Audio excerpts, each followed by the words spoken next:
첫 번째 키워드 잠시 뒤입니다. 잠시 뒤에 뭐가 있냐 볼까요? 기사 같이 보겠습니다. 김경수 복권 말아낀 한동훈 당정 불안한 동거. 김경수 전 경남지사에 대한 복권 여부 국무회의에서 사실 통과가 되냐 안 되냐가 관건이죠. 그런데 그 국무회의가 잠시 뒤에 있을 예정입니다. 그런데 관련해서 한동훈 국민의힘 대표는 이미 측근을 통해서 나는 반대입니다라는 얘기를 했어요. 근데 어제 기자들이 계속 따라다니면서 물어봤죠.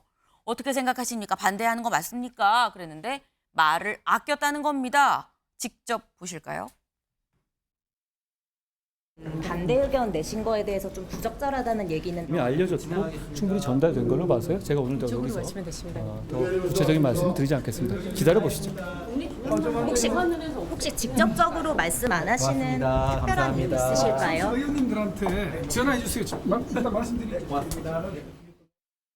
네, 한동훈 대표. 지금 제 뜻은 충분히 좀 전달이 됐다고 봅니다라고 얘기를 했어요. 다음 기사 같이 보시죠. 네, 요렇게 얘기를 했다라는 겁니다. 근데 사실 한동훈 대표의 입장은 이미 다 공개적으로 알려졌는데 기자들이 가서 또 이렇게 마이크 대고 물어봤더니 제 뜻은 전달이 됐습니다라고 얘기를 했습니다.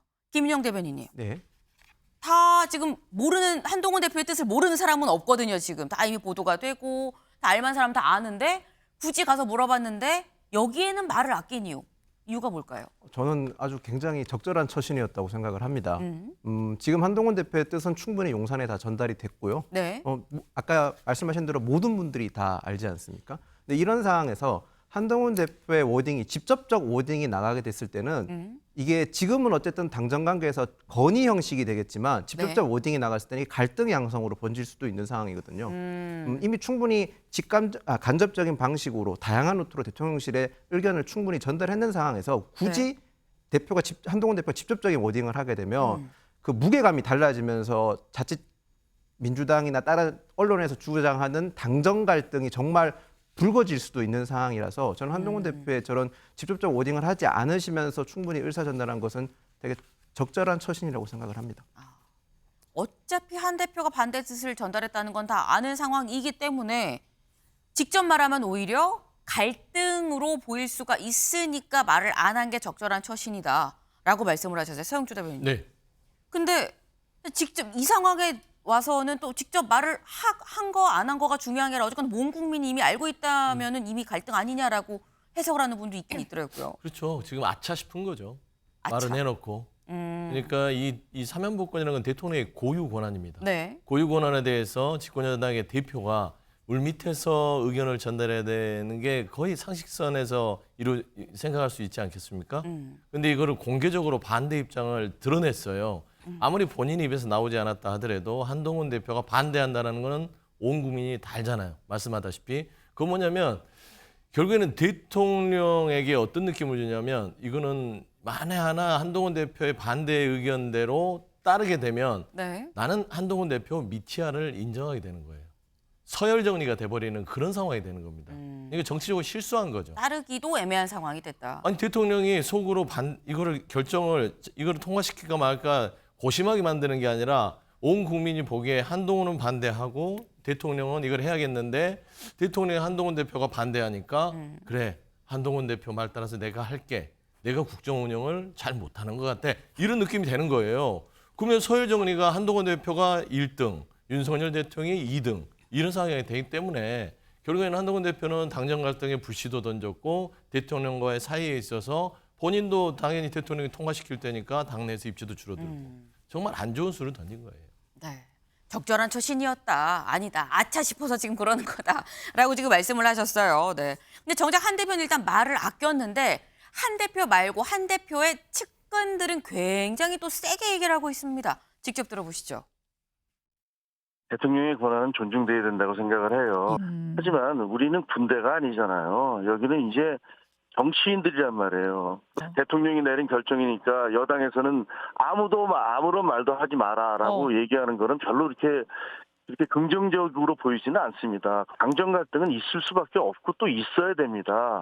무슨 우리가 어버이당도 아니고. 예. 이거는 당정 갈등은 항상 존재하는데 그 존재하는 갈등을 어떻게 극복하느냐에 따라서 그 모양새가 달라지는 거죠. 네. 어버이당 얘기까지 나왔어요. 아바이당이라고 보통 얘기를 하죠. 강전혜 변호사님. 네. 이 지금 여기가 북한이냐, 우리가 네. 찍소리 못하게 약간 이런 느낌인 것 같아요. 일단은 지금 저는 이 상황이 갈등이라고 보기에는 좀 크게 이제 언론에서 보도되고 있는 것이 아닌가라고 생각을 하는데요. 조금 생각이 다른 부분이 있는 것이다. 네. 김경수 전 지사에 대한 이 복권에 대한 문제에 있어서 한동훈 대표 측에서 이야기하고 있는 것은 일단 기본적으로 대통령의 고유 권한이라는 것에 대해서는 인정을 하고 그 이후에 한동훈 대표가 갖고 있는 생각에 대해서 이야기를 하고 있는 것이거든요. 네. 저는 그래서 앞서 말씀하신 두 분과는 좀 생각이 다른데 한동훈 대표가 본인의 입으로 이 부분에 있어서 정확하게 오히려 이야기를 해줬으면 좋겠다라는 생각을 갖고 있습니다. 대통령께서 결정하시는 것에 대해서 존중을 하지만 그렇지만 본인이 생각했을 때 김경수에 대한 사면 복권에 대해서는 반대를 한다. 과거 사면 과정에 있어서도 그 반대하는 입장이 있었다라는 것이 이미 알려지지 않았습니까? 네. 그렇게 이야기를 하는 것이 오히려 건강한 긴장 관계, 당정 간의 관계를 정립하는 것이 아닌가라는 생각이 들어요. 한동훈 대표의 지도 체제가 들어오기까지의 과정을 봤을 때는 과거에 김기현 당대표 체제가 당정 간의 그 수직적 관계를 해결하지 못했던 부분, 그러면서 강서구청장 보궐선거에서 참패를 하고 혁신위원회, 비대위원회, 그리고 이번에 전당대회를 통해서 본인 지도부가 들어오지 않았습니까? 네. 63%라는 지지율을, 압도적인 지지율을 가지고서 들어왔었다는 것은 국민들께서 한동훈에게 그 생각하시는 기준점이라는 게 있는 것이죠. 그렇다면 뭐 지금 여러 가지 루트를 통해서 대통령실로 의견을 전달했다라고 하지만 저는 네. 한동훈 대표가 여기에 있어서 조금 더 정확한 워딩을 해주고 그리고 대통령실에서는 여기에 대한 결정을 하게 될 것이잖아요. 결정 이후에 결정하게 된 그 과정에 대해서 조금 더 소상히 이야기를 해주면 오히려 그 정도로 하면 되는 것이 이거를 갈등이라고 표현할 것이 좀 아니라고 생각합니다. 생각이 다른 거지 갈등이 아니다. 다만 갈등으로 언론이나 다른 데서 쓰게 되는 건 말을 너무 오히려 아끼는 상황이라서 갈등으로 해석이 된 여지가 있기 때문에 다 그냥 투명하게 있는 그대로 대통령실도 한동훈 대표도 얘기를 하고 공개를 하면 되는 거 아니겠느냐라는 지금 그 말씀이에요. 근데 지금 한동훈 대표는 지금 말을 아끼고 있고 사실 이 상대방은 대통령실이 되는 거겠죠. 윤 대통령, 대통령실은 용사는 그럼 지금 어떻게 느끼고 있는가? 다음 기사 볼까요? 김경수 복권 논란 이해관계 얽힌 탓, 윤 재가방침. 네. 일단 윤 대통령은 처음 생각했던 대로 김경수 전 지사에 대해서 이 복권을 재가를 할 방침이다라는 겁니다. 근데 지금의 이 상황을 어떻게 해석을 하고 있느냐? 지금의 이런 논란들 결국 김경수 복권 논란은 이해관계가 얽힌 탓이다. 네. 어디가 이해관계가 얽혔느냐라는 거죠. 네. 지금 사실 여기 보면 저희가 좀 밑줄 부분이 지금 드러나지 않고 있는데 여기 보면 이 전후 과정을 아마 다 알 거라고 한동훈 대표가 전후 과정을 다 알 거다라고 지금 대통령실은 얘기를 해요. 네. 전후 과정을 다 아는데 이해관계가 얽혔기 때문에 이렇게 얘기를 하는 게 아니겠느냐라는 겁니다. 장효미 변호사. 네. 근데 이게 또 어떻게 보기에 따라서는 전후 과정을 한 대표가 다 아는데 이해관계가 얽혀서 그렇게 얘기를 한다는 게 대통령실의 입장이라고 한다면 이건 또 살짝 불쾌감이 또 살짝 깔려 있는 게 아닌가 싶기도 하거든요. 그렇죠. 한동훈 대표가 법무부 장관일 때 김경수 전 지사의 사면에 사인을 했습니다. 그때는 민주주의 파괴범이 아니고 그렇다면 지금은 민주주의 파괴범이라서 복권을 하면 안 된다는 건 논리적으로 말이 되지 않아요. 당내에서도 홍준표 시장, 김재현 최고 다 의아하다라고 이야기를 하고 있습니다. 법무부 장관 때랑 당대표 때 이렇게 입장이 달라서는 네. 어떤 그런 일관성을 좀 담보할 수 있겠느냐, 기대할 수 있겠느냐 이런 부분이 있는 것 같고요. 또 하나는 이해관계가 있죠. 한동훈 대표는 아마 지금 당대표를 하나의 디딤돌로 인식할 수밖에 없을 겁니다. 본인이 대선 주자로서 목표치가 너무나 분명하니까요. 그런데 이 대선 가도를 가는 데 있어서 지금까지는 한동훈 대 이재명, 이재명 대 한동훈이라는 1대1 구도가 비교적 명확했는데 그 구도가 어떻게 보면 흔들린다, 변수가 야기된다라는 거에 대한 불만이 분명히 있어 보이는 부분도 있습니다. 그렇기 때문에 이런 일련의 과정들을 본인이 법무부 장관직까지 수행을 했기 때문에 정확하게 알면서 이해관계 때문에, 그러니까 어떤 정치적인 본인의 유불리 때문에 입장을 달리한다는 대통령실의 어떤 불만이 이런 맥락에서 표출된 게 아닌가 싶습니다. 김인영 대변인님. 네. 어떻게 생각하세요? 일단 한동훈 대표는 장관 시절에도 물론 사면을 하긴 했지만 그때도 반대 의사를 분명히 밝혔었고요. 그리고 정당의 기능은 여론을 수렴하는 기능도 있습니다. 한동훈 대표의 본인의 소신과 더불어서 지금 당내에서 저희 여론은 보수 진영과 당원들의 여론은 복권을 하면 안 된다는 여론이 많거든요. 한동훈 대표는 그 여론을 반영해서 대통령실에 건의를 했다고 생각합니다. 대통령실은 그러니까 전선으로 치면 정당은 최전선에 있는 거고 네. 대통령실은 사령부에 있는 겁니다. 최전선에 있는 사람들이 좀 더 민심을 많이 들을 수 있기 때문에 그 민심을 많이 들어서 저는 전달했다. 한동훈 대표는 민의와 당심을 받들어서 대통령실에 건의했다고 저는 그렇게 보고 있습니다. 민의와 당의를 받들어서 이 건의를 한 거 아니겠느냐라는 건데, 요 관련해서 그래서 이런 얘기가 나옵니다. 다음 기사 좀 보실까요? 한동훈, 김경수 복권 반대 차별화 승부수냐 정치적 무리수냐. 지금 이 상황이 강전혜 변호사님. 네. 승부수냐 무리수냐. 어떻게 보세요? 일단은 왜 법무부 장관일 때랑 지금이랑 태도가 다르냐라고 하는 이야기에 대해서는 제가 헌법 조문을 좀 써왔는데요. 네. 헌법 87조에서 국무위원에 대한 규정이 있습니다. 네. 법무부 장관도 국무위원 중에 한 명이거든요. 국무위원은 국정에 관하여 대통령을 보좌하며 국무회의의 구성원으로서 국정을 심의한다라고 되어 있습니다. 네. 결국 법무부 장관이라는 자리는 국무위원으로서 대통령을 보좌하는 자리였던 것이죠. 그렇기 때문에 당시에 한동훈 장관이 그 김경수 전 지사에 대한 사면에 대해서 반대하는 입장이라고는 하지만 대통령께서 생각하고 계시는 부분을 알고 있기 때문에 통과가 되었던 것이고, 지금은 당대표이지 않습니까? 당대표로서 대통령을 더 이상 보좌한다라기보다는 오히려 건강한 당정관계를 만들어야 되는 부분에 그 중점을 두고 있어야 되는 것이거든요. 그래서 저는 지금 본인의 태도가 과거와 달라졌다라고 이야기하는 거에 대해서는 네. 동의하기 어렵고, 이것은 차별화 승부수라거나 정치적 무리수 이런 것이 아니라 네. 오히려 한동훈 대표 입장에서는 지금 김경수가 되면 안 된다라는 것이에요. 이번에 그 광복절 특사에 있어서도 사실상 여당 쪽의 인사들도 있습니다. 과거에 여당 쪽, 야당 쪽 인사들을 좀 맞춰서 국민 대통합의 과정에 있어서 이렇게 사면 복권을 해줬던 것인데, 네. 김경수 지사에 대해서는 안 된다라고 이야기하는 것은 이 범죄 자체가 민주주의를 파괴하는 여론조작을 했었던 것도 있지만 이후에 본인이 전혀 반성하는 모습을 보이지 않고 계속적으로 이 형 자체가 억울하다는 이야기를 하고 있거든요. 네. 거기에 대해서 지금 한동훈 대표가 지적하고 있는 것입니다. 네. 지금 승부수, 무리수 이런 차원으로 볼 사안이 아니다라는 말씀인데, 서 대변인님. 네.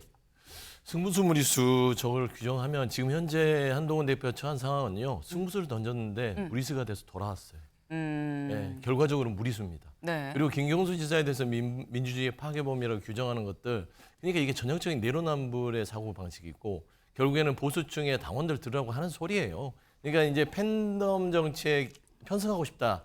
그러니까 정치를 그러니까 초짜티를 내는 거예요. 저는 그렇게 보여요. 근데 누구나 그렇게 당내에서도 평가를 하고 있고, 예를 들면은 지금 현재 이번 대통령 사면 복권의 초점은 김경수 지사가 아닙니다.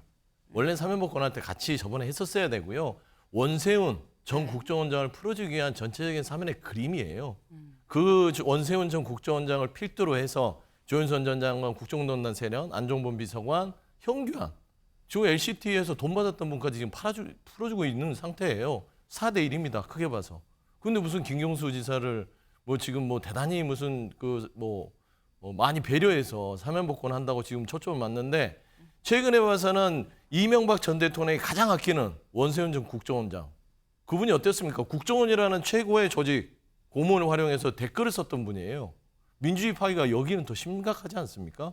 김경수 전 지사 같은 경우는 국민들한테 송구하다라고 얘기를 했고요. 원세훈 전 국정원장 저는 그런 기사를 본 적이 없습니다. 그냥 조용히 있잖아요. 떳떳하게. 저는 이런 부분에 있어서 좀 상황 판단을 했으면 한동훈 대표가 절대 이 판에 공개적으로 뛰어들지 않았을 텐데, 지금 당원들의 어떤 63%의 그 지지에 지금 취해가지고 본분을 잊어버린 거예요. 그러니까 대통령이 사면권 남발하면 안 된다고 하는데 그거는 본인이 나중에 대통령 돼서 사면 복권 남발하지 않으면 돼요. 저는 그런 부분에 있어서 굉장히 많은 어떤 무리수를 뒀다고 판단이 됩니다. 김인영 대변인님. 네. 지금 아마추어적인 태도였다 결국 무리수로 돌아온 거 아니냐라는 말씀이거든요. 근데 일단 먼저 제가 민주당 분들한테 약간 서운한 것은 예전에 저희가 김기현 대표 시절 때는 수직적 당정 관계로 비난을 많이 하셨었거든요. 네. 근데 이제는 대통령 당대표 한동훈 대표가 대표로서 대통령에게 건의를 하며 이제는 이게 갈등과 분란을 조장한다고 얘기하십니다. 결국 답은 정해져 있는 거 아닙니까? 뭘 해도 저희는 비난하실 생각이었던 거 아닌가라는 생각이 들고 정치인의 사면 복권하는 것에 대해서는 저도 굉장히 문제가 많은 부분이라고 생각하는데 일단 저희 대통령의 고유 권한이기 때문에 지금 일어나는 일이거든요. 이 점에 대해서는 여야가 한번 함께 머리를 맞대어가지고 한번 논의를 해보는 것도 정치인 사면에 대해서 뭐 금지한다든지 이런 대통령 사면권에 대해서 어떻게 제한을 가는 그런 것도 한번 논의해보면 좋을 것 같습니다. 네. 사실 지금 오늘 국무회의에서 이 최종 결정이 나면 뭐 복권을 해야 되냐 말아야 되냐의 논란은 좀 한풀 좀 다른 국면으로 좀 전개가 되면 되더라도 요 논란 자체는 좀 사그라들 수 있어요. 근데 그 전에 항상 이런 논란 상황, 한동훈 대표 관련 논란 사안에서 늘 본인의 의견을 강하게 제시하는 분이 있습니다. 누구냐? 홍준표 시장. 홍준표 시장이 SNS에 글을 올렸어요. 드루킹 사건 최대 피해자는 나랑 안철수 의원인데 뜬금없이 사면해준 당사자가 복권을 반대한다는 건 이치에 맞지 않는다. 엉뚱한 짓 하지 말고 야당이 폭주하는 국회 대책이나 세우는 게 급선무다라고 글을 올렸습니다. 장 변호사님. 네. 사실 홍 시장이 한동훈 대표 선출되고 나 더 이상 당무에 신경을 안 쓸 거예요. 언급 안 할 거예요 했거든요. 이거는 이제 당무는 아니다라고 판단을 하신 걸까요? 네, 본인이 참전을 안 할 도리가 없다라고 판단한 것 같습니다. 정무적으로 그렇게 판단을 내리신 것 같은데요. 일단 한동훈 장관 유례가 없는 풍경을 본인이 자초해서 국민들 앞에 내놓고 있습니다. 만약에 사면 복권에 대해서 입장을 개진하려면 물밑에서 좀 매끄럽게 하는 게 도의이자 지금 안 그래도 대통령실과의 갈등 2라운드, 3라운드, 4라운드가 언제 펼쳐질 것인지를 사실상 언론이 주목하고 있는 상황에서 네. 본인은 공론화하지 않고 확전을 좀 자제하겠다고는 하지만 측근들을 향해서 그 조선일보 일면에 주말에 나오게끔 한 거 아닙니까? 사실상 입장을 정확하게 개진한 거죠. 이거는 대통령을 직격한 겁니다. 이게 당에 도움이 됩니까? 안 됩니까? 저는 홍준표 시장 본인이 대선 주자로서 경쟁자를 누르기 위한 뭐 어떤 의도다. 뭐 이런 분석들 많이 하시지만 정말 국민의힘에 오래 몸담았던 원로로서 던지는 메시지도 상당히 있다라고 생각합니다. 그렇다면 지금 대통령이 집권 3년이나 남아있고 어쨌든 수직적 당정관계를 회복하고 뭐 이 부분을 개선해 나간다는 의지는 있겠지만 그 정도와 상당성이라는 게 있는데 그런 어떤 기준을 잘 맞춰가고 있나 아니면 본인 정치를 하고 있는 것인가 나라가 우선인가 윤석열 정부의 성공이 우선인가 본인의 대선 가도에 유리한 지위를 점하는 것이 우선인가 아마 국민의힘을 아끼는 당원들은 후자인 측면에 대한 우려를 이런 방식으로 홍준표 시장의 방식으로 저는 표출할 수 있다고 생각합니다. 홍 시장이 한동훈 대표에 대해서 유독 비판적인 건 맞지만 그럼에도 이 얘기가 다 아니다라고 또 치부할 수는 없다라는 말씀을 하셨어요. 제가 지금 얘기를 했는데 유튜브 댓글로 질문이 하나 올라왔습니다. 강전혜 변호사님. 네. 이 바람에 김경수 전 지사를 여권에서 더 키워준 거 아닙니까? 라는 질문이에요. 맞습니다. 어떻게 보면 한동훈 대표도 지금까지 오게 된 게 민주당에서 키워줬다라고 저는 개인적으로 생각을 하는데요. 네. 김경수 전 지사가 지금 유럽 쪽에서 체류하고 있는 것으로 알고 있는데 본인은 가타부타 이야기가 없고 심지어 지난 그 사면 과정에 있어서는 원치 않는 선물을 받았다라는 이야기까지 하지 않았습니까? 네. 이러한 상황에서 오히려 여당 내에서 야당도 아니고 여당 내에서 김경수 전 지사가 돌아오면은 뭐 한동훈 대표의 대선 어떤 라이벌이 되는 거 아니냐 이런 이야기를 한다는 것이 김경수 전 지사를 키워주는 것이다. 저는 그렇게 생각을 하고 그런 과정에서 민주당에서 지금 이재명 대표가 김경수 지사의 사면 복권에 대해서 의견을 줬느냐 안 줬느냐라는 이야기들도 많이 이슈가 되고 있잖아요. 민주당도 신경을 쓰고 있는 부분이다라고 생각을 합니다. 네. 일단 분명한 건 김경수 전 지사가 확실한 변수로 이번 대선판에 등장을 하는구나라는 점입니다. 앞으로 펼쳐질 얘기가 더 흥미진진하지 않을까 싶네요. 다음 키워드 넘어가 볼까요?